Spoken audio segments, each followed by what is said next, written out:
Hello दोस्तों, स्वागत है आपका अपना चैनल रुपेंद्र मैथ में। आज हम एक फिजिक्स का नया न्यूमेरिकल टॉपिक लेकर आए हैं जो कि आपका गुरुत्व के अधीन गति है। यह आपके आने वाले रेलवे के जितने भी एग्ज़ाम होंगे सभी के लिए महत्वपूर्ण होगा, जैसे कि आपका एलपी टेक्नीशियन हो गया, ग्रुप डी हो गया, एनटीपीसी हो गया, आरआरबी जेई हो गया या आरपीएफ कांस्टेबल हो गया। सभी के लिए महत्वपूर्ण होगा क्योंकि आपको पता है कि रेलवे में न्यूमेरिकल अच्छे से पूछा जाता है। ठीक है।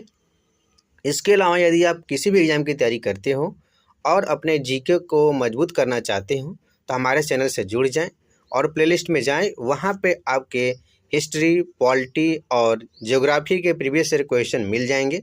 आप वहां से अपने जीके को कंप्लीट कर सकते हैं। और जब भी आप सेट लगाएं तो आप साथ में पेन और कॉपी लेकर बैठें और हमारे साथ करते चलें। और लास्ट में ज़रूर हमें कमेंट करके बताएं कि आपने कितना सही किया। और यदि आपको वीडियो अच्छा भी लगे तो हमें कमेंट करके ज़रूर बताइएगा और अपने दोस्तों तक शेयर करें ताकि वो भी इस वीडियो का लाभ ले सकें। और आपके लिए एक खास बात है कि यदि आप रेलवे की तैयारी करते हो तो आप निसंदेह हमारे चैनल से जुड़ जाएं। हम आपके लिए साइंस की कंप्लीट तैयारी करेंगे। ठीक है। अभी तो हम क्वेश्चन कर रहे हैं, यदि आपकी आवश्यकता होगी आप हमें बताएंगे कि नहीं हमें थ्योरी की आवश्यकता है तो हम थ्योरी भी कंप्लीट कराएंगे। अब हम आपके लिए जो भी टॉपिक है साइंस के, जैसे आपका केमिस्ट्री हो गया, फिजिक्स हो गया, बायोलॉजी हो गया, तो हम उनके टॉपिक वाइज क्वेश्चन भी कवर करने वाले हैं, जल्द ही चालू करेंगे। तो चलिए स्टार्ट करते हैं आज का हमारा पहला क्वेश्चन। एक वस्तु का जो द्रव्यमान है 10 किग्रा है, पृथ्वी पर इसका भार क्या होगा। देखिए, द्रव्यमान दिया है, आपको भार पूछा है, तो भार का मात्रक होता है आपका न्यूटन और द्रव्यमान का मात्रक होता है केजी। इसे याद रखिएगा, एग्जाम में पूछा जाता है। जो द्रव्यमान होता है वह चाहे पृथ्वी पर नापें, चाहे आप चंद्रमा पर नापें, चाहे किसी भी ग्रह पर नापें, उसके द्रव्यमान में कोई चेंज नहीं होगा। लेकिन जो भार होता है ना, उसके भार में चेंज होता है। ठीक है। तो हमें भार निकालना है, तो W बराबर होता है mg और m का मान है आपका 10, g का मान है 9.8 यानी कि 98 न्यूटन हो जाएगा। ठीक है। आप मात्रक भी देखकर आंसर कर सकते हैं। ठीक है, क्योंकि 10 न्यूटन और 10 केजी तो होगा नहीं, क्योंकि आपको क्या पूछा है, आपका पूछा है भार। जब भार पूछा है तो 9.8 से हम क्या करेंगे, मल्टीप्लाई करेंगे, यानी कि 98 न्यूटन आएगा। इसका उत्तर ऑप्शन डी सही उत्तर हो जाएगा। अगला प्रश्न देख लेते हैं। धरती की सतह पर मापने पर एक वस्तु का या व्यक्ति का जो भार है वह 60 न्यूटन है। चंद्रमा की सतह पर मापने पर इसका भार क्या होगा। देखिए, यह क्या दिया है, आपका भार दिया है। तो भार में जब भी आप पृथ्वी पर भार नापेंगे, ठीक, और वही भार यदि आप चंद्रमा पर नापेंगे तो पृथ्वी के भार का 1/6 हो जाएगा। ठीक है, क्योंकि वहाँ पे गुरुत्वीय त्वरण कम होता है, यानी कि क्या हो जाएगा, 60/6 यानी कि आपका हो जाएगा 10 न्यूटन। ठीक है। तो इस प्रश्न का उत्तर ऑप्शन ए हो जाएगा, याद रखिएगा। अगला प्रश्न देख लेते हैं। धरती की सतह पर मापे जाने पर एक वस्तु का वजन 60 न्यूटन है। यह आपका क्वेश्चन रिपीट हो गया। अगला क्वेश्चन देख लेते हैं। यदि किसी व्यक्ति का द्रव्यमान पृथ्वी की सतह पर 60 केजी, देखिए ध्यान दीजिएगा, वहां पे क्या था, 60 न्यूटन था। और न्यूटन किसका मात्रक होता है, न्यूटन आपका भार का मात्रक होता है। और यहाँ पे क्या है, 60 केजी है। केजी किसका मात्रक है, द्रव्यमान का। तो आपको पता होना चाहिए कि द्रव्यमान चेंज नहीं होता है, चाहे कहीं भी मापे। तो याद रखिएगा, मतलब प्रश्न को ध्यान से पढ़िएगा क्योंकि गलती हो सकती है। तो चंद्रमा पर आपको बताना है कि उसका द्रव्यमान कितना होगा। ठीक है। पृथ्वी पर द्रव्यमान 60 केजी है और चंद्रमा पर भी 60 केजी ही होगा, यानी कि ऑप्शन सी इसका सही उत्तर होगा। अगला प्रश्न देख लेते हैं। गुरुत्व स्मॉल जी के कारण आपको थोड़ा बताना है। तो याद रखिएगा, स्मॉल जी बराबर आपका होता है कैपिटल जी me/r² me जो है कि पृथ्वी का द्रव्यमान है और r पृथ्वी की त्रिज्या है। यानी कि याद रखिएगा, जो g का मान है वह वस्तु के द्रव्यमान पर निर्भर नहीं करता है। तो इस प्रश्न का उत्तर कौन सा हो जाएगा, m कैपिटल जी m/r²। तो कैपिटल जी m/r² का है, ऑप्शन डी में है, इसे याद रखिएगा। ठीक है। अगला प्रश्न है आपका, चंद्रमा पर जी का मान पृथ्वी पर जी के मान का 1/6 है, ये तो आपको पता है। तो उसको छोड़िए। अब देखिए, यदि कोई व्यक्ति पृथ्वी पर 1/5 मीटर उछलता है तो चंद्रमा पर कितना उछलेगा? तो आपको पता है कि जब जी का मान पृथ्वी पर ज़्यादा है, चंद्रमा पर कम है, यानी कि जी का मान क्या है? वह जी का मान यदि पृथ्वी पर जी है तो चंद्रमा पर क्या है? G/6 है। तो वह चंद्रमा पे कितना उछलेगा? तो उछलेगा, जब वहाँ पे जी का मान कम है तो वहाँ पे ज़्यादा उछलेगा ना, यानी कि हम इसमें 6 से गुणा कर देंगे, यानी कि 15 छक्का 90, यानी कि 9 मीटर आ जाएगा इसका उत्तर। ठीक, क्योंकि जहाँ पे जी का मान, जी क्या करता है, यानी गुरुत्व को तोड़ क्या करता है, किसी वस्तु को अपनी ओर आकर्षित करने का काम करता है। तो जब पृथ्वी पर व्यक्ति आकर्षण के कारण 1.5 मीटर उछल सकता है, तो जहाँ पे जी कम है वहाँ पे तो ज़्यादा ना उछलेगा, यानी कि 6 गुना ज़्यादा उछलेगा। ठीक है, तो यानी कि उसका उत्तर आ जाएगा ऑप्शन बी, 9 मीटर। इसे याद रखिएगा। ठीक है, आशा करता हूँ कि समझ में आ गया होगा। अब हम अगला प्रश्न देखते हैं। जिसका द्रव्यमान पृथ्वी के आधे के बराबर है, मतलब कि एक कोई ग्रह है और उसका द्रव्यमान जो है पृथ्वी के द्रव्यमान के आधे के बराबर है और त्रिज्या 1/3 के बराबर है, तो यदि पृथ्वी की सतह पर गुरुत्वाकर्षण कारक त्वरण जी है तो उस ग्रह पर गुरुत्वाकर्षण आपको बताना है। तो देख लेते हैं। जी बराबर आपका होता है कैपिटल G ME/RE²। तो अब हम क्या करेंगे? जी डैश निकालेंगे, यानी कि उस पर निकालना है। तो कैपिटल जी हर जगह समान होता है।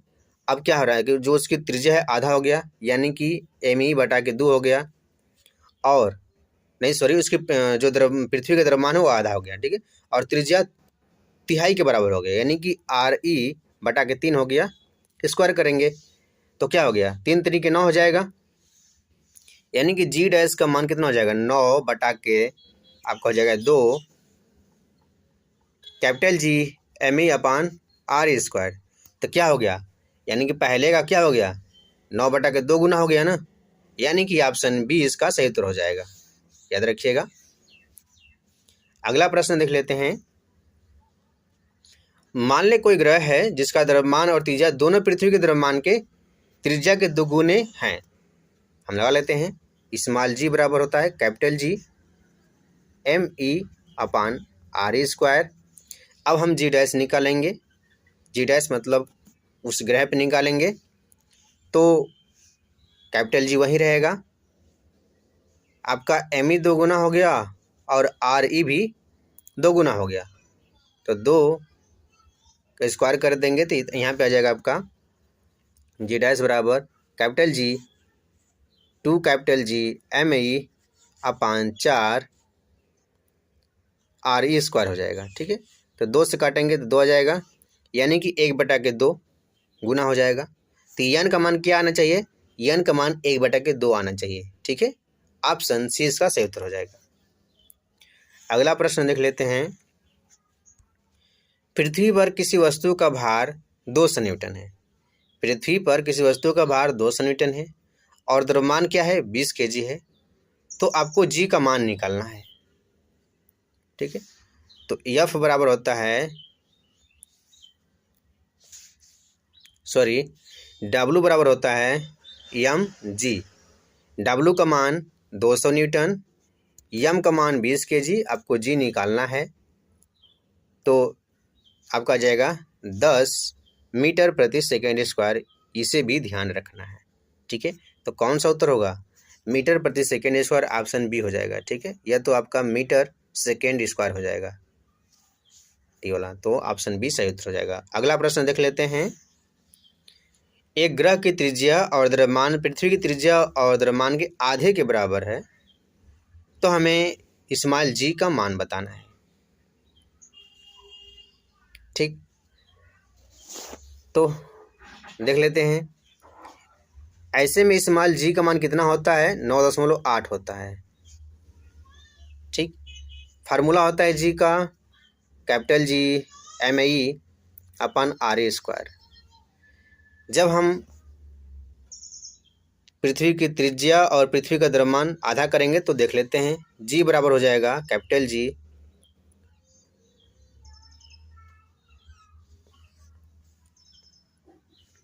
एम ई बटा के 2, ठीक, into 2 R A, sorry R E बटा के 2 का स्क्वायर कर देंगे तो आपका हो जाएगा कैपिटल जी एम ई बटा के 2 आर ई ऊपर चला जाएगा 4, क्योंकि 2 दूना के 4, 4 ऊपर चला जाएगा, ठीक है। जब 4 ऊपर चला गया तो काटेंगे तो आपका बचेगा 2, यानी कि जो आपका आएगा जी डैश का मान वह 2 capital G M E upon R E square, यानी से पहले से क्या हो जाएगा 2 गुना हो जाएगा। जब पृथ्वी की त्रिज्या और द्रव्यमान क्या करेंगे आधा कर देंगे तो पहले का जो जी है पहले से 2 गुना हो जाएगा। तो पहले जी कितना था आपका 9.8 था, अब हाँ कितना हो गया 2 गुना हो गया। तो 2 गुना का मतलब कितना हो गया 9 दूना के 18, 18 से थोड़ा ज़्यादा होगा और 20 से कम होगा। तो कौन सा ऑप्शन है, ऑप्शन सी इसका सही उत्तर हो जाएगा, ठीक है। अगला प्रश्न देख लेते हैं। एक वस्तु का वजन आपका 200 न्यूटन है और आपका द्रव्यमान निकालना है, जी का मान दिया है 200 बटा के यम और जी का मान आपका 10 हम बटा में कर देंगे तो आ जाएगा आपका 20 kg, ठीक है। ऑप्शन ए इसका सही उत्तर हो जाएगा। अगला प्रश्न है किसी वस्तु का भार दिया है यानी कि द्रव्यमान दिया है 20 kg। देखिए यदि भार दिया है उसके बाद भी उसका मात्रक केजी लिखा है तो आप द्रव्यमान समझिएगा, ठीक है। तो द्रव्यमान 20 kg है, पृथ्वी में उस वस्तु का भार यानी वेट बताना है, तब यहाँ पे भार पूछा है यानी वेट पूछा है तब आपको डब्लू लगाना है। तो डब्लू बराबर एम जी, यम का मान 20, जी का मान 9.8 रखेंगे तो याद रखिएगा 20 से थोड़ा सा कम, ठीक है, और 18 से ज़्यादा आएगा और उसका मात्रक क्या होगा न्यूटन होगा। तो कौन सा है 20 से कम, 20 से कम केवल आपका ऑप्शन डी ही है, ठीक, 19.6 न्यूटन हो जाएगा। तो इस प्रकार से याद रखिए किससे ज़्यादा होगा किससे कम होगा, तो ऐसे जैसे जैसे हम कर रहे हैं उसको आप ध्यान दीजिएगा, उसी प्रकार से आप एग्जाम में करने की कोशिश कीजिएगा, ठीक है। अगला प्रश्न है 80 मीटर की ऊंचाई से एक गेंद गिराई जाती है तो आपको चौथे सेकंड में तय की गई दूरी बताना है। तो फार्मूला होता है आपका चौथे सेकंड में यानी कि nवें सेकंड में, ठीक है, हम इसे n सेकंड लिख देते हैं। तो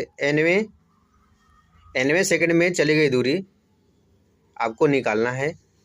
फार्मूला होता है u प्लस हाफ जी 2t माइनस 1, ठीक।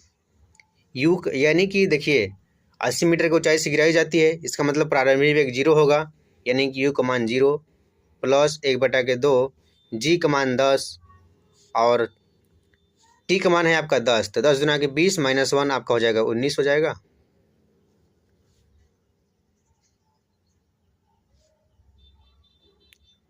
सॉरी टी का मान आपका है 4 ना चौथे सेकंड में, तो 4 दूना के 8 हो जाएगा, 8 माइनस 1 यानी कि 7 हो जाएगा, ठीक है।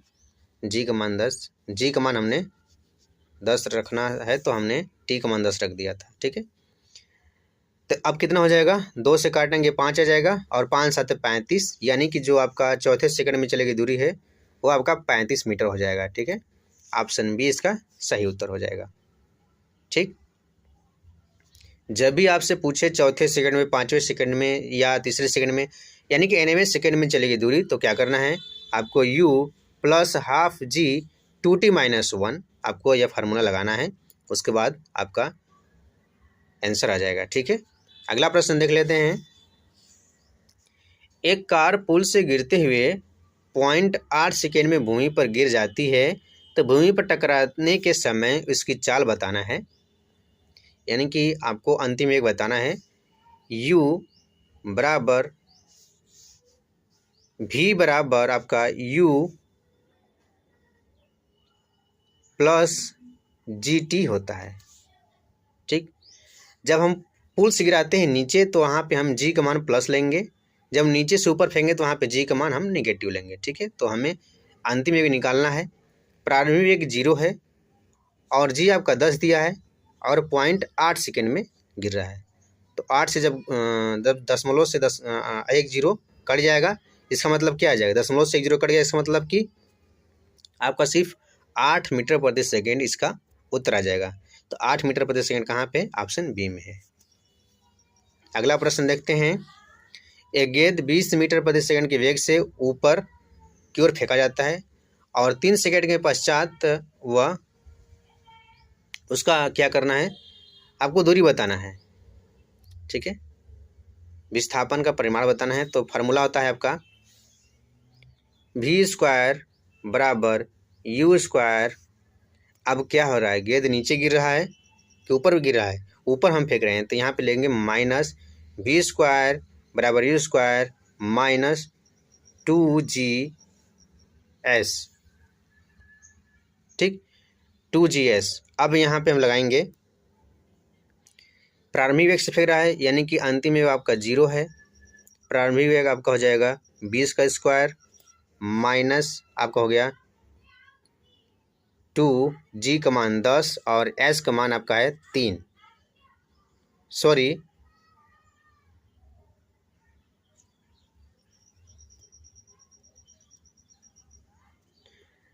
यहाँ पे यह फार्मूला न लगाकर हम अगला फार्मूला लगाते हैं।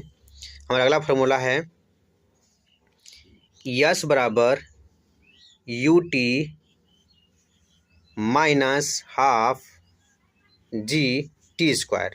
ये वाला फार्मूला लगाते हैं। तो यहाँ पे हमारा हो जाएगा प्रारंभिक वेग हमारा कितना है 20, समय कितना है 3 माइनस 1/2 जी का मान कितना है 10, टी कितना है 3 का स्क्वायर कर देंगे, 2 से काटेंगे आ जाएगा 5। ठीक, यहाँ पे 20 टाइन आपका हो गया 60 और यहाँ पे 5 3 3 9 5 45। अब 60 में से 45 घटा 15 मीटर आ जाएगा उत्तर आपका। ऑप्शन बी सही उत्तर हो जाएगा। ठीक है, तो हमने फार्मूला देखना है कि क्या क्या दिया है, उस हिसाब से हम फार्मूला लगा लेंगे। यहाँ पे हमने देखा कि टी दिया था तो हमने उस फार्मूला को चेंज कर दिया क्योंकि उसमें टी नहीं था। ठीक है, अगला प्रश्न देख लेते हैं। एक लंबवत फेंकी गई गेंद 10 सेकेंड बाद पृथ्वी पर लौट आती है तो फेंके जाने की गति आपको बताना है। 10 सेकेंड बाद वापस लौट आई। ठीक है, तो हमें प्रारंभिक वेग बताना है। तो निकाल लेते हैं आपका प्रारंभिक वेग v = u माइनस gt। ठीक, अंतिम वेग क्या है आपका 0 है क्योंकि अंतिम में क्या हो गया 0 हो गया। प्रारंभिक वेग निकालना है माइनस, क्योंकि हम क्या कर रहे हैं लंबवत ऊपर फेंक रहे हैं और g का मान है 10, t का मान भी है 10। तो क्या हो जाएगा u बराबर आपका हो जाएगा 10⁻100 यानी कि 100 मीटर प्रति सेकेंड हो जाएगा। ठीक है, यानी कि एक जो गेंद फेंकी गई लंबवत 10 सेकेंड के बाद पृथ्वी पर आ जाती है तो फेंके जाने की गति क्या होनी चाहिए थी, तो फेंके जाने की गति जो है वह है आपका 100 मीटर प्रति सेकेंड होनी थी, यानी कि ऑप्शन सी इसका सही उत्तर हो जाएगा। अगला प्रश्न है, एक वस्तु को प्रारंभिक वेग u से ऊपर फेंका जाता है और उसकी अधिकतम ऊंचाई h तक जाती है, तो h का मान आपको बताना है। तो हम इसे निकाल लेते हैं। प्रारंभिक वेग से फेंका गया है तो फार्मूला लगेगा आपका v² बराबर u², ऊपर फेंका है तो -2gh हो जाएगा। ठीक, तो आपका प्रारंभिक वेग u है। ठीक है, और अंतिम वेग आपका 0 है, 0 हो गया, u का मान u हो जाएगा जी का मान हम जी रखेंगे और एच का मान एच रख देंगे। ठीक है, हमें निकालना क्या है, अधिकतम ऊंचाई एच निकालना है। तो आपका हो जाएगा, इधर आ जाएगा तो यू स्क्वायर बटा के आपका 2g आ जाएगा। तो यू स्क्वायर बटा के 2g कहाँ पे है, ऑप्शन ए में है, यानी कि ऑप्शन ए इसका सही उत्तर हो जाएगा। ठीक है, अगला प्रश्न देख लेते हैं। यदि एक गेंद को हम 40 मीटर प्रति सेकेंड की वेग से ऊपर फेंक देते हैं तो 6 सेकेंड के बाद उसका विस्थापन आपको निकालना है। तो यहाँ पे दिया है आपका t सेकेंड दिया है, तो फार्मूला हम लगा लेंगे, v स्क्वायर बराबर you square minus 2g h, हमें h निकालना है। तो एक गेंद को 40 मीटर प्रति सेकंड के वेग से फेंका जाता है, तो यानी कि अंतिम वेग 0 हो जाएगा, तो 0 यहाँ पे लिख देंगे और u का मान हमारा 40 का स्क्वायर कर देंगे। ठीक, उसके बाद हमारा है 2g का मान हम 10 रखेंगे और h हमें निकालना है, लेकिन हमें 6 सेकेंड बाद बताना है। ठीक है, तो यह फार्मूला ना लगाकर हम अगला फार्मूला लगाकर देखते हैं, यस बराबर U T minus half G T square. यहाँ से हम निकालेंगे क्योंकि यहाँ पे टी का मान दिया है इसलिए हम उसको हटा दिया। यू का मान कितना है आपका 40 मीटर, टी का मान है 6 माइनस 1/2, जी का मान हम 10 रखेंगे क्योंकि जब से आपका मान नहीं दिया है तो हम उसे 10 ही मान कर चलते हैं, क्योंकि ऐसे लगाने में आपका सवाल आसान होगा।